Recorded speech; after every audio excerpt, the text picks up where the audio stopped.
नीरव अपनी पत्नी और बच्चों सहित दुबई में रहता था। माता पिता तो उसके अभी भी भारत में ही रहते थे। अपनी कुछ ज़रूरतों के लिए नीरव ने अपने पिता आलोक को फ़ोन लगाया। फ़ोन की रिंगटोन सुनकर आलोक बालकनी की तरफ चले गए। क्या कहा होगा बेटे ने फ़ोन पर, मैं दुविधा में थी। फिर थोड़ी देर तक मेरे पति आलोक के वापस आने का इंतज़ार कर मैं भी बालकनी में चली गई। आलोक खोए खोए से बालकनी में खड़े बाहर बारिश को देख रहे थे। मैं भी चुपचाप जाकर आलोक की बगल में खड़ी हो गई। ज़रूर कोई ख़ास बात होगी, क्योंकि नीरव के फ़ोन अब कम ही आते थे। वह पिछले 5 साल से दुबई में था। इससे पहले वह मुंबई में ही नियुक्त था। दुबई से वह इन 5 सालों में एक बार भी भारत नहीं आया था।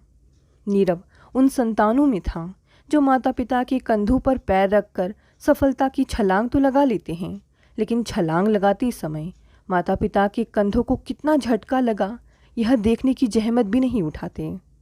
थोड़ी देर में आलोक के कुछ बोलने की प्रतीक्षा करती रही, फिर धीरे से बोली, क्या कहा बेटे ने? नीरव की नौकरी छूट गई है। आलोक निर्विकार भाव से बोले।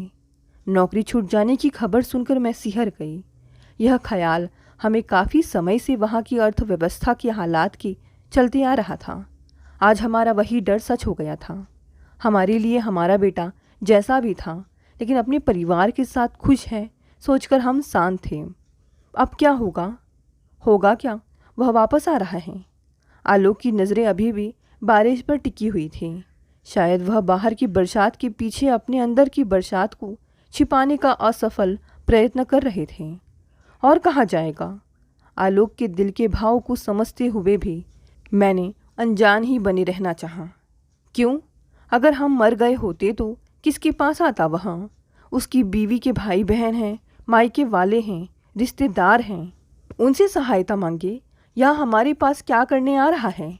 बोलते बोलते आलोक का स्वर कटु हो गया था।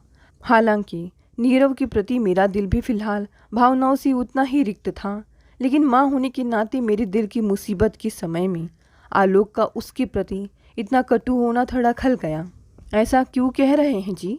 आखिर मुसीबत के वक्त वह अपने घर नहीं आएगा तो कहाँ जाएगा? घर? कौन सा घर? उसने इस घर को कभी घर समझा भी है? तुम फिर उसके लिए सोचने लगी? तुम्हारी ममता ने बार बार मजबूर किया है मुझे। इस बार मैं मजबूर नहीं होऊंगा। जिस दिन वह आएगा घर से भगा दूंगा। कह दूंगा कि इस घर में उसके लिए अब कोई जगह नहीं है। आलोक मेरी तरफ मुंह करके बोले। उनकी आंखों के बादल भी बरसने को थे। चेहरे पर बेचैनी, बेटे के द्वारा अनदेखा किया जाना, लेकिन उसके दुख से दुखी भी, गुस्सा आदि सब कुछ एक साथ परिलक्षित हो रहा था। आलोक रेलिंग पर रखे उनके हाथ को धीरे से मैंने अपने हाथ में लिया तो सुहाने मौसम में भी उनकी हथेली पसीने से तर थी। आलोक की हिम्मत के कारण मैं इस उम्र में भी निश्चिंत रहती थी, लेकिन उनको कातर, बेचैन या कमज़ोर देखकर मुझे असुरक्षा का एहसास होता था। आलोक, शांत हो जाओ, सब ठीक हो जाएगा। चलो चलकर सो जाओ, कल सोचेंगे कि क्या करना है। मैं उनको सांत्वना देती हुई अंदर ले गई। मुझे आलोक के स्वास्थ्य की चिंता हो जाती थी, क्योंकि उनको एक बार दिल का दौरा पड़ चुका था। आलोक चुपचाप बिस्तर पर लेट गए। मैं भी 0 पावर का बल्ब जलाकर उनकी बगल में लेट गई। दोनों चुपचाप अपने अपने विचारों में खोए हुए न जाने कब तक छत को घूरते रहे। थोड़ी देर बाद आलोक की खर्राटों की आवाज़ आने लगी। आलोक के सो जाने से मुझे चैन मिला, लेकिन मेरी आंखों में नींद कोसों दूर थी। आज नीरव को हमारी ज़रूरत पड़ी तो उसने बेधड़क फ़ोन कर दिया कि वह हमारे पास आ रहा है। और क्यों ना आए, बेटा होने के नाते उसका पूरा अधिकार है। लेकिन ज़रूरत पड़ने पर इसी तरह बेधड़क बेटे के पास जाने का हमारा अधिकार क्यों नहीं है?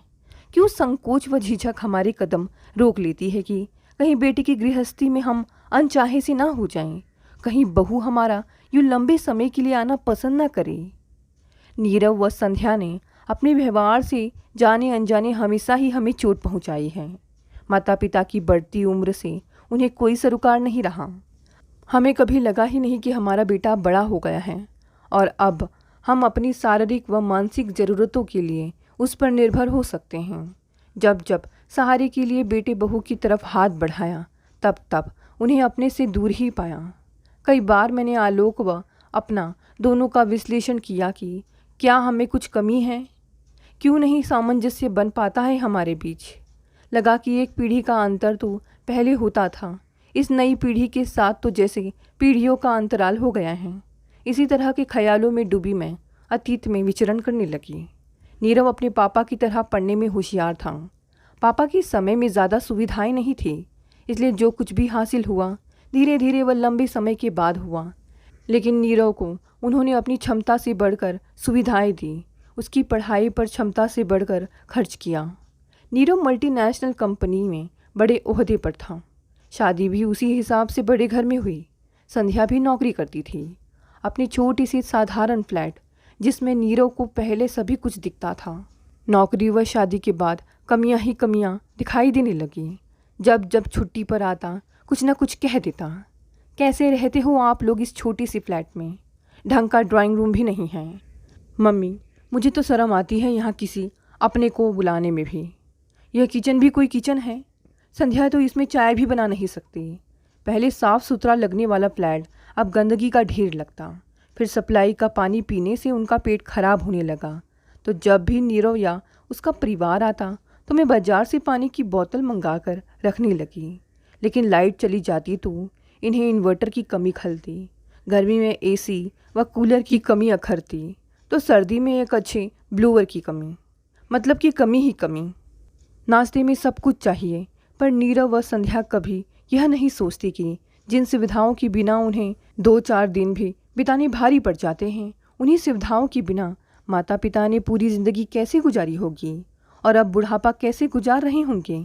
नीरव पर क्षमता से अधिक खर्च न कर क्या वे अपने लिए छोटी छोटी मूलभूत सुविधाएं नहीं जुटा सकते थे? पर उस समय तो लगता था कि हमारा बेटा लायक बन जाएगा तो हमें क्या कमी है, 100 सुविधाएं जुटा देगा वह हमारे लिए। नीरव कभी नहीं सोचता था कि वह जूस पी रहा है तो माता पिता को बुढ़ापे में एक कप दूध भी है या नहीं, ज़रूरी दवाओं के लिए पैसे हैं या नहीं। उनका तो यही एहसान बड़ा था कि वे दोनों इतने व्यस्त रहते, इसके बावजूद जब छुट्टी मिलती तो वे उनके पास चले आते हैं, नहीं तो किसी अच्छी जगह घूमने भी जा सकते थे। नीरव का परिवार जब भी आता उनको सुविधाएं देने के चक्कर में मैं अपना महीनों का बजट बिगाड़ देती। उनके जाते ही फिर उनके अगले दौरे के लिए संचय करना शुरू करती थी। आलोक की जानकारी में जब यदा कदा ये बातें आती तो उनका पारा चढ़ जाता, पर माँ होने के नाते मैं उनको शांत करती थी। लगभग 5 साल पहले नीरव मुंबई में नियुक्त था। उसी दौरान आलोक को हार्ट अटैक पड़ा। डॉक्टर ने एंजियोग्राफी कराने के लिए कहा। पूरी प्रक्रिया व इलाज पर आने वाले खर्च को सुनकर मैं सन्न रह गई। ऐसे समय तो नीरव जरूर आगे बढ़कर अपने पिता का इलाज कराएगा, यह सोचकर मैंने नीरव को फ़ोन किया। मेरे साथ तो कोई था भी नहीं जो भाग दौड़ कर पाता। खर्च की बात तो अलग ही थी, लेकिन नीरव की बात सुनकर मैं हक्की बक्की रह गई थी। मम्मी, एक दूसरी कंपनी में मुझे बाहर जाने का मौका मिल रहा है। इस समय तो मैं बिल्कुल भी नहीं आ सकता। मुझे जल्दी ही दुबई जाना पड़ेगा। रही खर्चे की बात तो थोड़ा बहुत तो भेज सकता हूँ, पर इतना रुपया मेरे पास कहाँ। बेटे की आधी बात सुनकर ही मैंने फ़ोन रख दिया। हॉस्पिटल में जीवन मृत्यु के बीच झूल रहे उस इंसान के जीवन के प्रति नीरव के हृदय में जरा भी मोह नहीं था, जो उसका जन्मदाता है, जो जीवन भर नौकरी करके अपने लिए मूलभूत सुविधाएं भी नहीं जुटा पाया, इसलिए कि बेटे की सफलता की तरफ बढ़ते कदमों पर रंच मात्र भी रुकावट न आए। आज उसी पिता के जीवन के लिए कोई चिंता नहीं। जिए तो जिए और मरे तो मरे। ना आवाज़ में कंपन और ना ही चिंता कि कहीं पिता दुनिया से न चले जाएं। जिस बेटे को उनके जीवन का मोह नहीं, उससे रुपए पैसे की सहायता भी क्यों लेनी है। लेकिन इलाज के लिए रुपए तो चाहिए ही थे। आलोक ने एक छोटा सा प्लॉट सस्ते दामों में शहर के बाहर खरीदा हुआ था। अब वह अच्छी कीमत में बिक सकता था, लेकिन आलोक यह सोच कर कि नीरव उस पर अच्छा सा सुख सुविधापूर्ण घर बनवाएगा, नहीं बेचना चाह रहे थे। फिर उस समय उन्होंने अपने एक परिचित से कहा कि अगर वह उस ज़मीन को खरीद ले और उसे इस समय रुपए दे दे। उस परिचित ने भी ज़मीन सस्ती मिलती देख उन्हें रुपए दे दिए। उस समय उन्हें लगा कि बेटे के बजाय ज़मीन खरीदना शायद ज़्यादा हित कर रहा, जो इस मुसीबत में उनके काम आई। इधर आलोक के ऑपरेशन का दिन फिक्स हुआ, उधर नीरव दुबई के लिए उड़ गया। वहाँ से पिता का हाल चाल जानने के लिए भी फ़ोन आया तो उसकी आवाज़ में इस बात का कोई मलाल नहीं था कि वह अपने पिता के लिए कुछ नहीं कर पाया। तब से 5 साल हो गए। नीरव और उनका संपर्क लगभग खत्म सा हो गया था। उसके फ़ोन यदाकदा ही आते जो नितांत औपचारिक होते, और अब जब मंदी की चपेट में आकर नीरव की नौकरी छूट गई तो वह उनके पास आ रहा है। मुसीबत में इस असुविधापूर्ण गंदे छोटे से फ्लैट की याद उसे दुबई जैसे शानो शौकत वाले देश में भी आखिर आ ही गई, जहां वह लौट कर जा सकता है। अब कैसे रहेंगे नीरव, संध्या व उनके बच्चे यहाँ? कैसे बनाएगी संध्या इस किचन में चाय, जहाँ पानी जब आए तब काम करना पड़ता है? मैं यही सोच रही थी। न जाने कब तक छत पर नजरें गड़ाए मैं अपने विचारों की आरोह अवरोह में चढ़ती उतरती रही और सोचते सोचते कब नींद के आगोश में चली गई पता ही नहीं चला। सुबह नींद खुली तो सूरज छत पर चढ़ाया था। आलोक बेखबर सो रहे थे। मैंने उनका माथा छूकर देखा और इत्मीनान से मुस्कुरा दी। जब से आलोक को दिल का दौरा पड़ा है तब से उनकी तरफ से मन में अनजाना सा डर समाया रहता है कि कहीं आलोक मुझे छोड़कर चुपचाप चले ना जाए। क्या होगा मेरा? मैं आलोक के बिना नहीं जी सकती, और जीऊँगी भी तो किसके सहारे? मैं हाथ मुंह धोकर चाय बनाकर ले आई। आलोक को जगाया और दोनों मिलकर चाय पीने लगे। जिंदगी की सांझ में कैसे पति पत्नी दोनों अकेले रह जाते हैं, यही तो समय का चक्कर है। इसी जगह पर कभी हमारे माता पिता थे, अब हम हैं, कल हमारी संतान होगी। सीमित होते परिवार, कम होते बच्चे, पीढ़ी दर पीढ़ी अकेलेपन को बढ़ावा दे रही है। हर नई पीढ़ी पिछली पीढ़ी से ज़्यादा और जल्दी अकेली हो रही है, क्योंकि बच्चे पढ़ाई लिखाई के कारण घर से जल्दी दूर हो जाते हैं, पर इसका एहसास युवा अवस्था में नहीं होता। मन में बेटे के परिवार के आने का कोई उत्साह नहीं था, फिर भी ना चाहते हुए भी उनका कमरा ठीक करने लगी। बच्चे भी आ रहे हैं, कैसे रहेंगे, कितने दिन रहेंगे? मैं आगे का कुछ भी सोचना नहीं चाहती थी।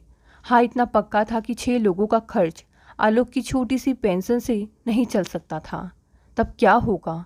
रात को नीरव का फ़ोन आया कि वह परसों की फ़्लाइट से आ रहा है। फ़ोन मैंने ही उठाया। मैंने निर्विकार भाव से उसकी बात सुनकर फ़ोन रख दिया। दूसरे दिन मैंने आलोक से बैंक से कुछ रुपए निकालने के लिए कहा। नहीं है मेरे पास रुपए। आलोक बिफर गए। आलोक प्लीज़ अभी तो थोड़ा बहुत दे दो। नीरव भी यहाँ आकर चुप तो नहीं बैठेगा, कुछ तो करेगा ही ज़रूर। मैं अनुनय करने लगी। आलोक चुप हो गए। मेरी कातरता, व्याकुलता आलोक कभी नहीं देख पाते, हमेशा भरा पूरा ही देखना चाहते हैं। उन्होंने बैंक से रुपए लाकर मेरे हाथ में रख दिए। आलोक, तुम फिक्र मत करो, मैं थोड़ी ही दिन में नीरव को बता दूंगी कि हम उसके परिवार का खर्च नहीं उठा सकते। घर है, जब तब चाहे बसेरा कर ले, लेकिन अपने परिवार की जिम्मेदारी खुद उठाए, हमसे कोई उम्मीद ना रखे। मेरे स्वर की दृढ़ता से आलोक थोड़ा बहुत आश्वस्त हो गए। अगले दिन नीरव को आना था। फ्लाइट के आने का समय हो गया था। हम एयरपोर्ट नहीं गए। अटैचियों से लदाफदा नीरव परिवार सहित टैक्सी से खुद ही घर आ गया। नीरव और बच्चे जब आंखों के सामने आए तो पल भर के लिए मेरे ही नहीं, आलोक की आंखों में भी ममता की चमक आ गई। 5 साल बाद देख रहे थे सबको। नीरव व संध्या के मुरझाए चेहरे देखकर दिल को धक्का सा लगा। नीरव ने पापा के पैर छुए और फिर मेरे पैर छूकर मेरे गले लग गया। साफ लगा मेरे गले लगाते हुए जैसे उसकी आंखों से आंसू बहना ही चाहते हैं। आखिर राजपट गवा कर आ रहा था। माँ सिर्फ हाड़ मांस का बना हुआ शरीर ही तो नहीं है, माँ भावनाओं का असीम समंदर भी है। मेरे गले से लगा हुआ नीरव शायद यही सब कुछ सोचता, अपने आंसुओं को अंदर ही अंदर पीने की कोशिश कर रहा था, लेकिन मैंने अपना संतुलन डगमगाने नहीं दिया। नीरव को भी एहसास होना चाहिए कि जब गहन दुख व परेशानी की छड़ों में अपने हाथ खींचते हैं तो जिंदगी कितनी बेगानी लगती है। विश्वास नाम की चीज़ कैसे चूर चूर हो जाती है। बैठो नीरव। उसे धीरे से अपने से अलग करते हुए मैं बोली, अपना सामान कमरे में रख दो, मैं चाय बनाकर लाती हूँ।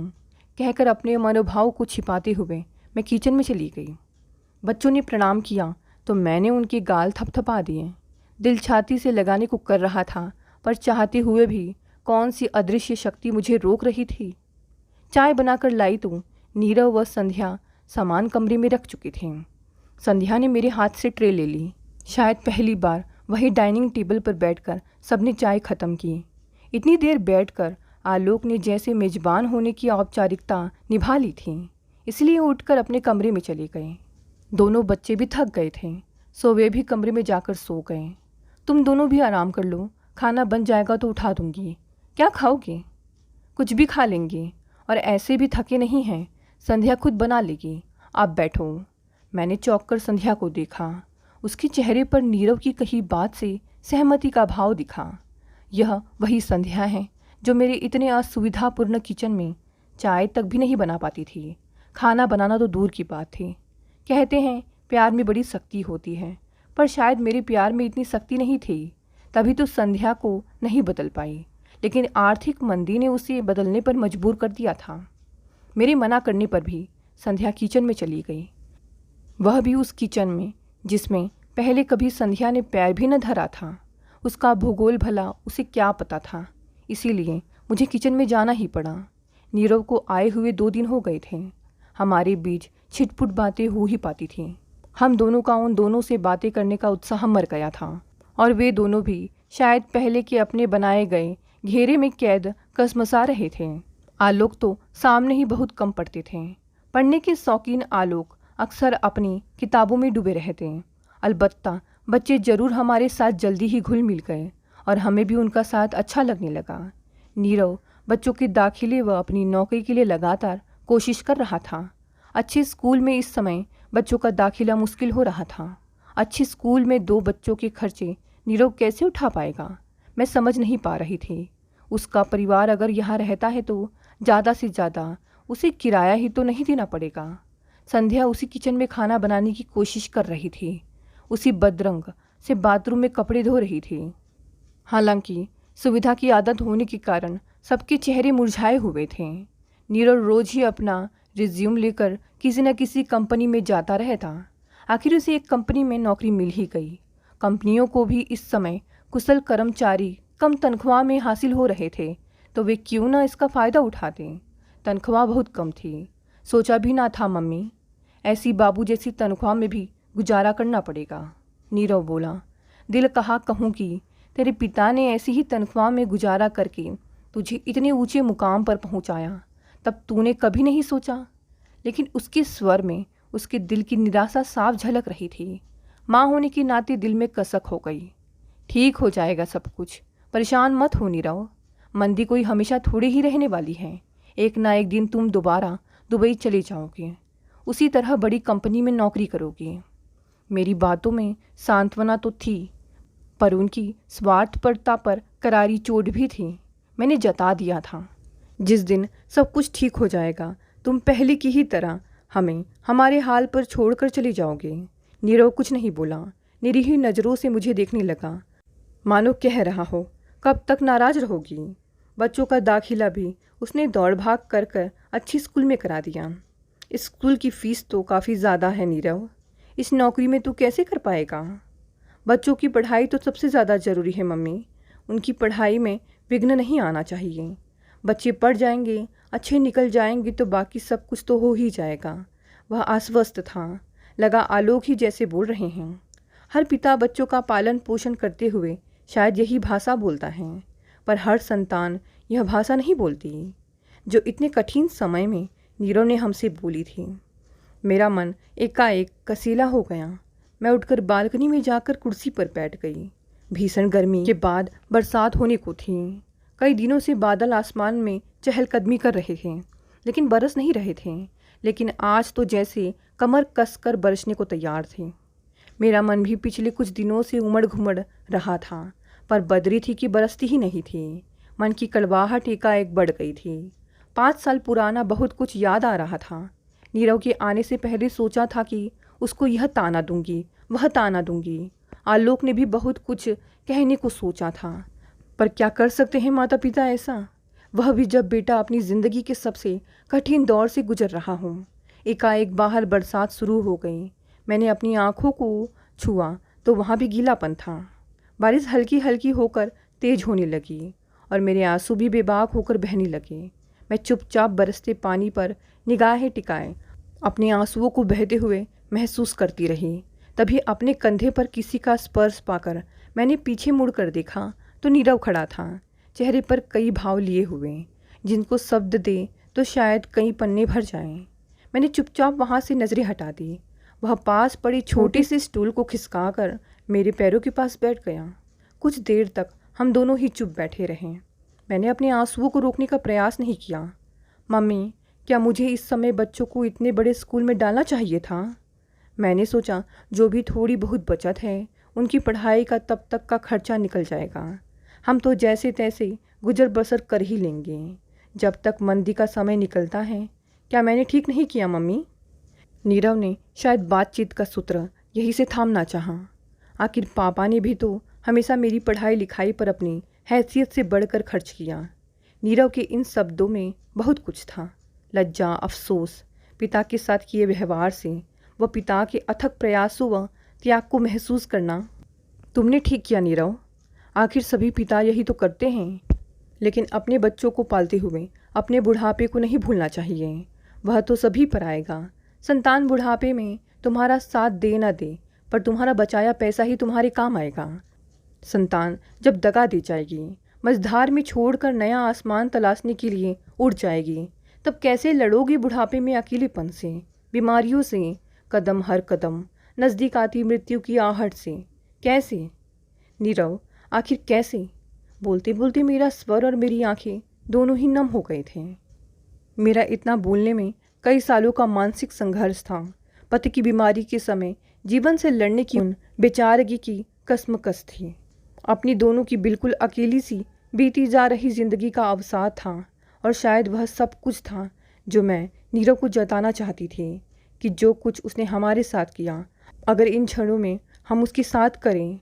हर माता पिता अपनी संतान से कहना चाहते हैं कि जो हमारा आज है वही उनका कल है। लेकिन आज को देखकर कोई कल के बारे में कहाँ सोचता है, बल्कि कल के आने पर आज को याद करता है। नीरव थोड़ी देर तक विचार शून्य सा बैठा रहा, फिर एकाएक प्रायश्चित करते हुए बोला, मम्मी, मुझे माफ़ नहीं करोगी क्या? मैंने नीरव की तरफ देखा। वह हक से माफ़ी नहीं मांग पा रहा था, क्योंकि वह समझ रहा था कि वह माफ़ी का भी हकदार नहीं है।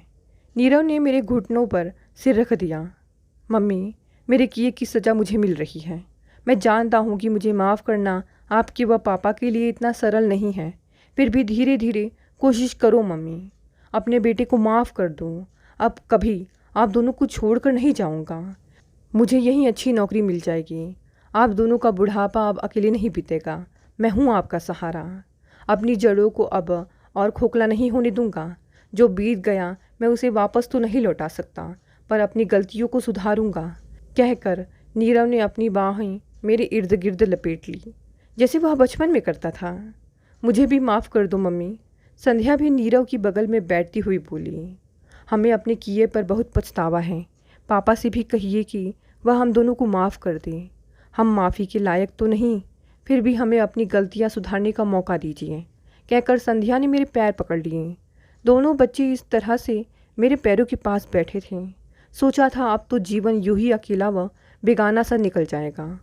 बच्चे हमें कभी नहीं समझ पाएंगे, और हमारा प्यार जो उन्हें नहीं समझा पाया वह कठिन परिस्थितियां समझा गए। बस करो नीरव, जो हो गया उसे हम तो भूल भी चुके थे। जब तुम सामने आए तो सब कुछ याद आ गया। पर माफ़ी मुझसे नहीं, अपने पापा से मांगो बेटा। माँ का हृदय तो बच्चों की गलती करने से पहले ही उन्हें क्षमा कर देता है, कहकर मैं स्नेह से दोनों का सिर सहलाने लगी। नीरव अपनी भूल सुधारने के लिए मेरे पैरों से लिपटा हुआ था। जाओ नीरव, पापा अपने कमरे में हैं। दोनों उनके दोबारा खुरचे घावों पर मरहम लगा कर आओ। मुझे विश्वास है कि उनकी नाराज़गी भी अधिक नहीं टिक पाएगी।